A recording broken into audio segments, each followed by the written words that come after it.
Hey everyone, welcome to the technical walkthrough for the Butter Audit competition on Immunefi. I am Ash from the Immunefi team, and I'll be co-host for this presentation along with Alex. The Butter Audit competition is offering around 30,000 USD rewards to security researchers to find bugs in their uh, NSLOC, which is around 550 code base, and it's on Solidity. As I mentioned earlier, my co-host is Alex. He is a technical expert on Butter, and he will take you through the rest of the presentation. Alex, please take it away. Feel free to share your screen. Cool. Thank you, Ash. So first of all, hi everyone. I'm Alex, and I'm a co-founder of Butter. And so we are starting this audit competition to find bugs in our smart contracts. So what I'll start with is explaining on a high level what these contracts are doing and what is the intent kind of all this. So I'll share my screen. All right, do you see this? Cool. Yeah, so this is the main repo that is within the Immunefi repo. So I go through the README where I listed some of the kind of high level architecture and design. I've skipped the how-to for now. I think we can come back to this later and rather jump to the documentation here. So what we are building is called the CFM for conditional funding markets. So if you go on the first link there, you can find some more details on the actual mechanism design. I will not go through great detail there, notably because the first version that we are launching is a form of simplified version of this. So this is much more complex. But I'll go through some of the important details there, though, to make sure that everything is clear. So first, the overall architecture is there are three main contracts. One is called flat CFM. So that's that's for a flattened version of the conditional funding markets. And just this contract is a very simple one. It represents kind of a pool of funding that needs to be allocated through our mechanism. So the mechanism is trying to allocate funds from, for example, a DAO, like a DeFi treasury, a DAO which has treasury, for example, in DeFi or an L2 or and so on. And what they want to do is that they want to allocate some funds, a bit like what Optimism does with retro funding rounds that are running every year. And so the flat CFM represent the kind of highest level entity saying, okay, we want to allocate some funds. For each of these flat CFM, there is going to be a series of projects. Each project is going to be represented by a conditional scalar market. So when a project is competing for the pool of funds, it's going to have a conditional scalar market created for it. And that's where we are using a prediction market. So each conditional scalar market will contain the tokens that will be traded on a prediction market. So that's what I represent there. I can show you this this picture. So when a user comes on the and uses the contract, he can arrive with a $1 of collateral. So that could be one USDC or whatnot. That depends. Like this is a free parameter that you can see in the contracts. Collateral token can be any ERC20. And based on this, you can, as a user, you can split this token into a series of different tokens that you can see there, one per project. So say in that case, there's like 26 projects, one per letter. that is competing for the pool of funds that is to be distributed. So you are going to get a conditional token for each of these projects. I'll go in more detail later, like how this works exactly. But that means basically that you will, supposing that there is only one of these projects that is going to get funded in the end of the process, then only one of these tokens is going to be worth $1, and all of the other tokens is going to be worth 0. For example, if project A gets funded, then this one will be worth $1, and the others will be worth 0. So as to know when this whether the project A is the winner or project B is the winner, we rely on an oracle, and I will go into that a bit later. And for the point of the conditional funding markets, which is just a version of what people call also futarchy, is that for each project we run a market, a prediction market, and the prediction market is going to try and predict what is going to be the result of project A versus the result of project B versus result of project C, and so on. And for that, first of all, there is a metric which is defined. So I can just jump back to this one.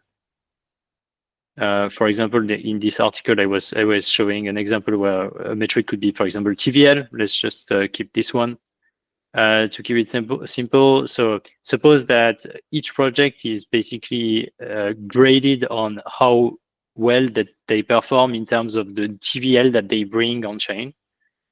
So we are going to ask an oracle for in 3 months, how much is project A going to produce TVL? How much for another question is how much is project B going to produce TVL in 3 months, and so on and so on. So each project is going to have one separate oracle question. From this oracle question, we can create a pair of long-short tokens, or what you can see on Polymarket as called rather up-down tokens. It's the same thing. And this is going to try and predict where is the actual TVL going to be. So that's the notion of a prediction market. So 1 long plus 1 short is always equal to $1, similar to what happens on Polymarket. So the point of the mechanism is to say, based on what the long short value is for each one of the projects, we pick the best ones or the best one, and we fund, the DAO will fund only the best one. It can also be like the best 3. It can be any rule at that stage.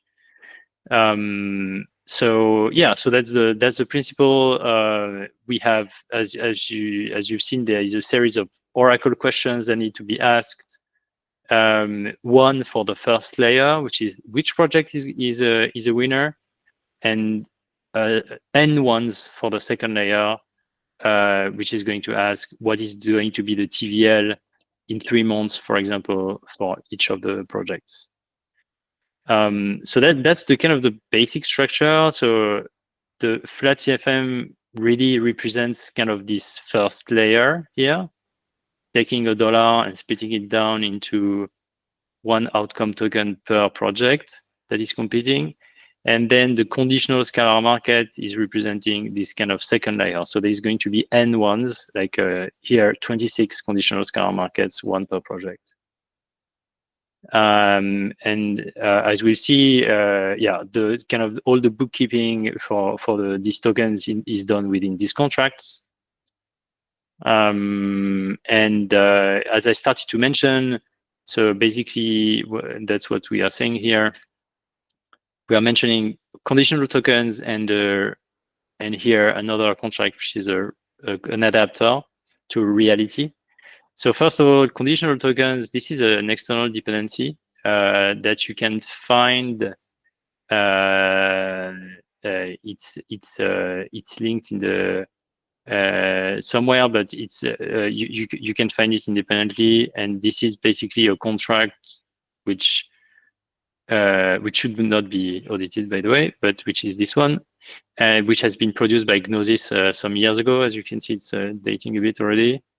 And so this one is doing the whole job of doing this thing that I explained, that like this first token is going to produce to be redeemable for $1 only if project A wins. This second is the same, but for project B, and so on. So it's basically doing all the bookkeeping for knowing like which project or in their terms, like which outcome has won or not, how it should distribute the payoffs or the payouts. And for that, it relies on an oracle. So the oracle is going to say the authoritative answer, like here is which outcome is a winner, which outcome is a loser. Yeah, so everything is in there, and I'm going back to our README. In our README, I'm mentioning so FlatCFM reality adapter, which, as I'm saying here, is just an adapter contract that wraps around reality ETH, and reality ETH is the oracle that we're using. So you can find it here. There is documentation as well. So that's kind of a general purpose oracle. There is a you can find docs there, and it's explaining notably like the kind of the kind of questions that you can ask, and so you can find the reference. So reality is going to be just doing the job of okay, we are asking a question in plain English, and after some date, people can submit answers to the question. They need to put, so it's a crypto economic mechanism where people need to put money at stake. If they are wrong, someone else can come and challenge the first answer and say, no, the first answer is incorrect. This is the actual good answer. And each time you do this, there's an escalation. So like you start by depositing a bond, and to challenge another question, you need to double the bond. So that's the basic mechanism around which a reality works. But yeah, it's a crypto economic mechanism, so it's definitely a complex dependency here. And this is something that is worth kind of reviewing. Another point on the high level that I didn't mention yet is that we are making use of, so as I said, we are making use of this contract, which is conditional tokens. This contract is a ERC-1155, so it's just like tracking everything in one place. But what matters to us is that we are able to wrap these tokens into ERC20s, so we can use these ERC20s into Uniswap V2, for example. So we can trade them and thus run a market. And for that, we use this other repo, which is same. It's a fork from Gnosis that they did some time ago, which is just a simple like wrapper contract. Yeah, this one is much simpler. Yeah, so these are basically the main dependencies that we have. And maybe I can jump through what the contracts can do actually. Yeah, so you can find what I just mentioned in there in the docs. Of course, I'm also happy to answer questions in the Discord. So jumping in a bit to look into how the contracts are organized. So everything starts with a factory contract, and this factory contract has two external functions. One is create FlatCFM, which is tasked with creating a FlatCFM instance. It does it does just create one CFM instance here with a clone. and it does kind of bookkeep a lot of stuff so that we can come back and call another external function, which is just the create conditional scalar market. And as each conditional scalar market is related to a flat CFM instance, we need to, and also like this contract, everything is totally permissionless. So there is no governor, no owner, no whatever.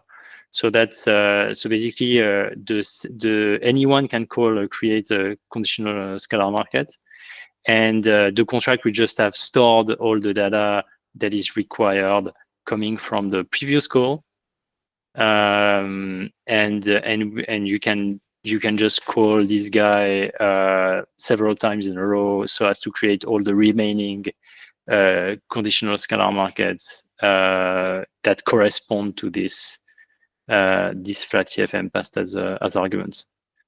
Yeah, the code is not like perfectly like optimized over there. That's a remark that we had in the audit, but yeah, we could have been using Merkle proofs, but that would make things kind of quite more complex. So, and for a gain which is like maybe half gas costs. So yeah, so we didn't implement the improvements. Yeah, so this is so I won't go in great detail there, just jumping to the actual contract. So the first instance contract which is deployed is a flat CFM. It's super simple. So it's just holding references to the to some stuff. So what you can see here is Oracle adapter, which we'll go through.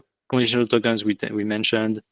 Outcome count. So this is just like the number of projects that you can see here. And question ID. So that corresponds to the Oracle. So in the factory at some place we create a question in reality, and so we get back a question ID and we store that. And there is some metadata which is useful for the front end. It's going to be an IPFS address, URL, and then what this contract does is that it holds the information about like who is the right Oracle adapter, and thus it's going to fetch the answer during this function which is called resolve. So it's like a very important function. So this is basically the one that's going to ask the Oracle what are the projects which are actually winning, and based on that, it's going to produce a list of payouts that is going to be reported to the conditional tokens contract. So this way, based on so if I go back to this picture, say project A won and all of the others have lost. So when you arrive first, you do you use the function split position. You can find it here on the conditional tokens contract, and you will get a bunch of like of these tokens. But once the answer is provided to the Oracle, you have the right to do one thing, which is that if you have say that project A is a winner, then you can just take your project A tokens and go back to the contract and say, just give me back $1 because I know that this is the winner, and the others otherwise would be worth 0. And this is what is done by the function which is called redeem. But to enable redeem, which is a very kind of super important function, of course, it's kind of when the traders are going back to the contract and say, I want my payoff now, I want to get out. You need to do this in a secure way. So that's why we have the flat CFM contract has the authority and the responsibility to send the right answer to the report payout. And what we do here is that simply so the Oracle is going to return a kind of bit mask or bit array That's how reality works. So if you have like in our case, like here, this is going to be represented, if A is a winner, it's going to be represented by the binary starting from the right of the binary. It's going to be like 1 0 0 0 0 0. If project B was a winner, it would be 0 1 0 0 0 0 and so on. And so this is what is parsed here, and based on who is a winner, then you allocate the what is called the payouts. Yeah, so that's the functioning of FlatCFM. So it's just again, this is just managing the payouts, which is the critical function kind of. Then conditional scalar market, which is the ones the contracts which are taking care of each pair of long short tokens here.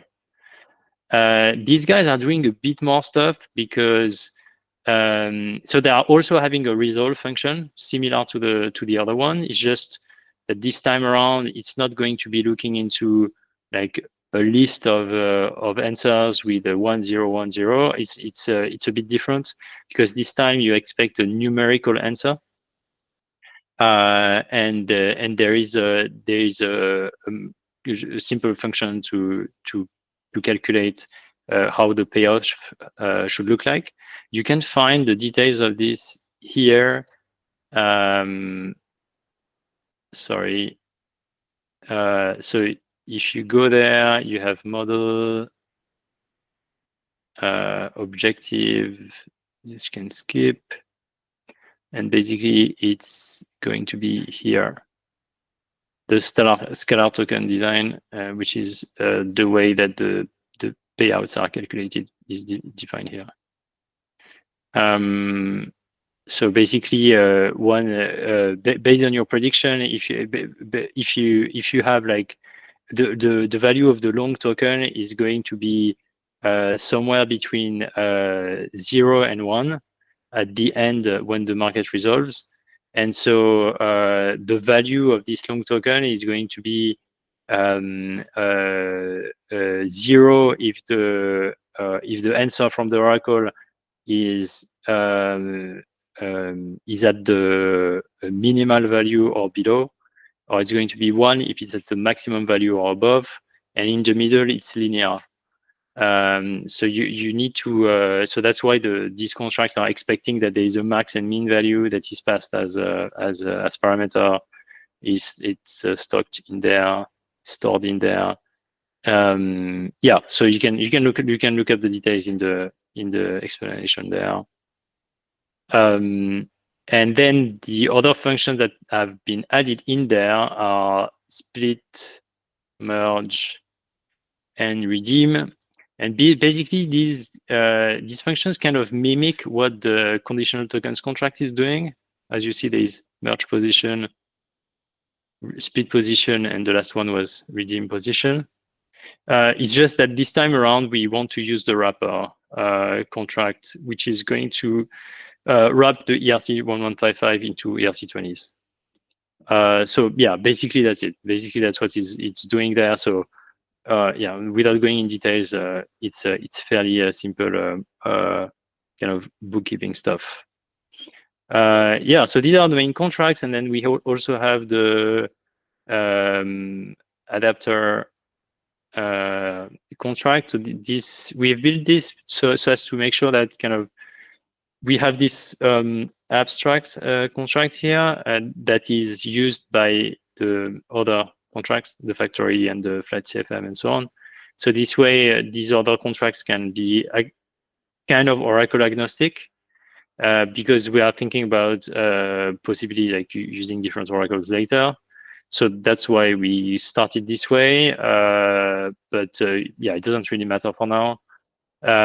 So what this contract is able to do is basically two main things: ask a question and get the answer from the question.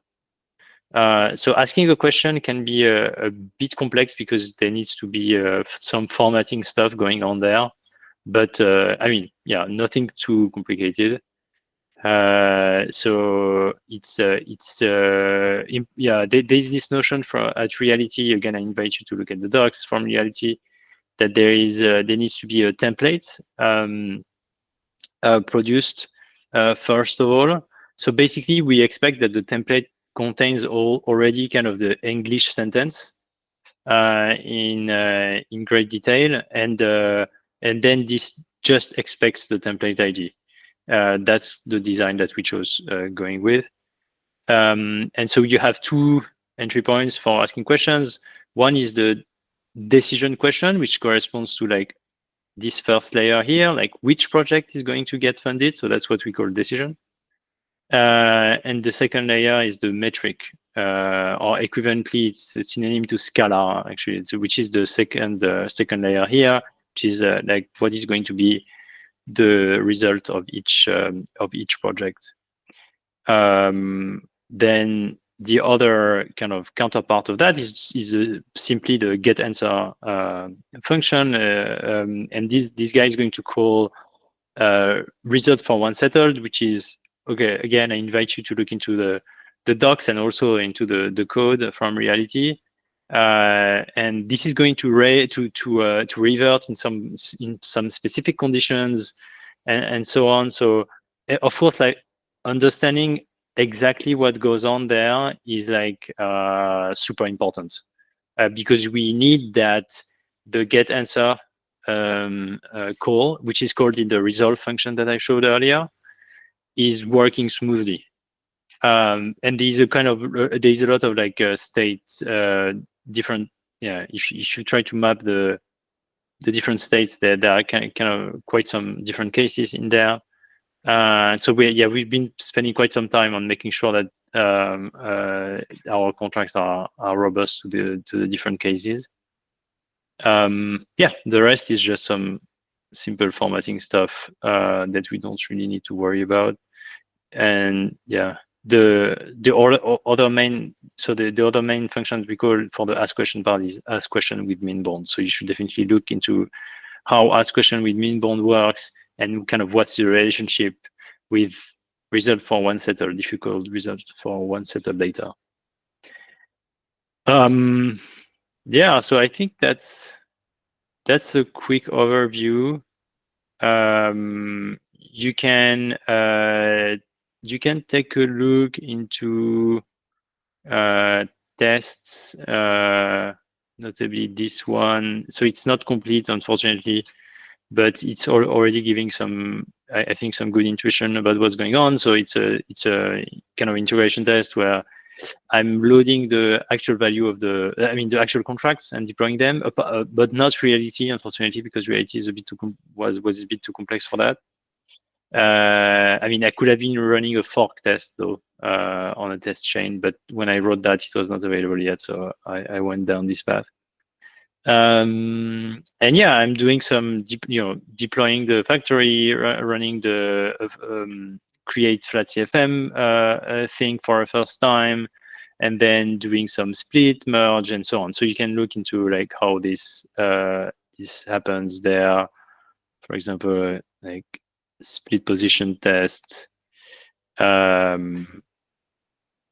is doing like an approve and followed by a split position. So this is what you should be looking into, and so on. Yeah, so you can have already good overview. It just misses the redeem. I think I haven't included yet the redeem case. Yeah, I think that's it for a quick overview, and happy to answer further questions. Thank you, Alex. That was really good and detailed. I just have a few questions I'll go through. Yeah. You recently concluded one audit on your code, and I believe you had one more before that. What were the most important bugs that you received in these previous audits, which probably you didn't expect? And how did that challenge your security assumptions or threat modeling of your system? Yeah.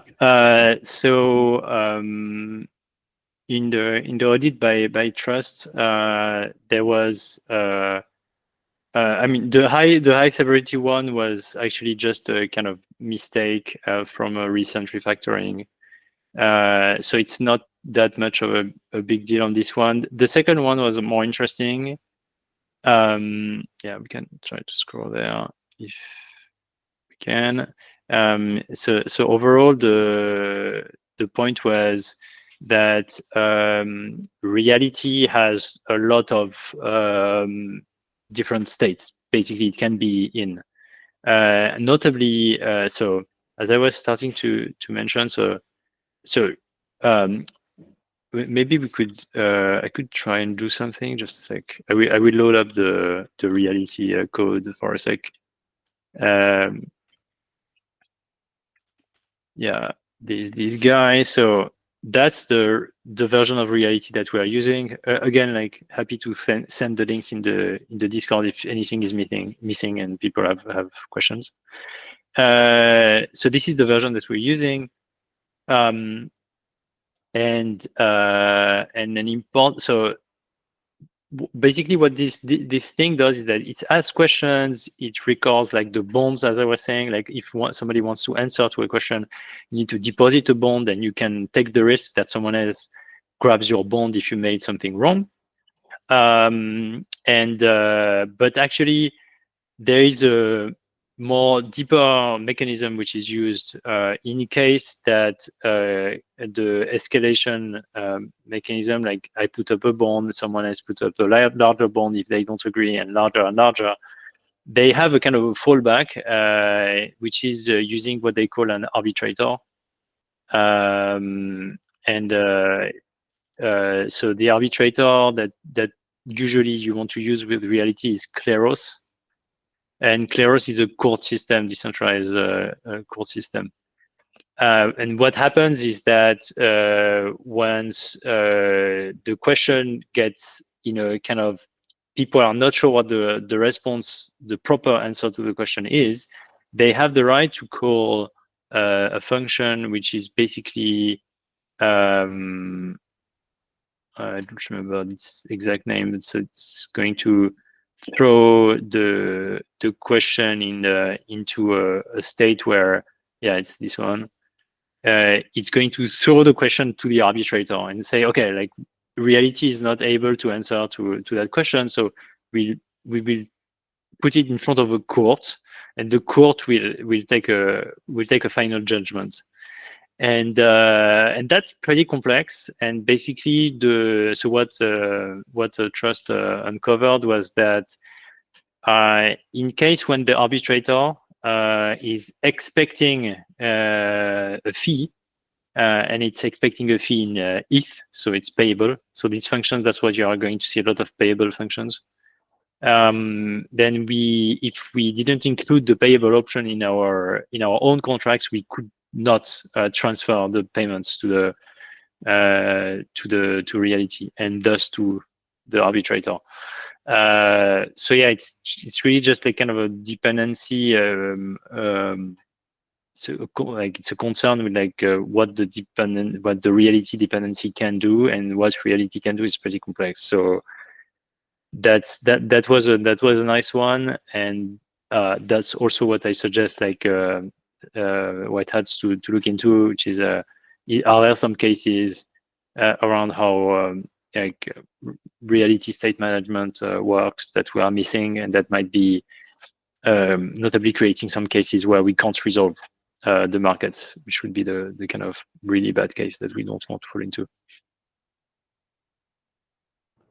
Thank you. That's great. Just also to, I know you already mentioned this, but what are the most important areas you feel that our community of SR should like focus on while they're looking for bugs, and and why these areas that you would want them to focus on? Yeah. So as I started saying, so that's really reality The way that we integrate with it, the different states, it can be the questions that our contracts are going to ask in reality, which states they are going to be in. And so I think this is where most of the complexity lies. There is a lot of complexity as well in conditional tokens. But somehow I feel a bit more confident because conditional tokens is only code. There is no like crypto economics in there. It's just like minting tokens, burning tokens. So it's like just some proper accounting, which it seems it's doing well. It's a contract which has been audited. And I'm more confident on the way that we use conditional tokens, but of course that's also critical dependency. So maybe there's something we did wrong there. And as I mentioned, I think the most important functions are really the resolve functions, which are there, and they're in flat-CFM and they're in conditional scalar market. I'm pretty confident that they are working well, but these are probably the most critical stuff. Thank you so much. I know we listed down some resources on the resources section of the audit competition for Butter. What would you suggest or recommend that SRs really look for from a resource point of view? Yeah, so I mentioned the reality documentation.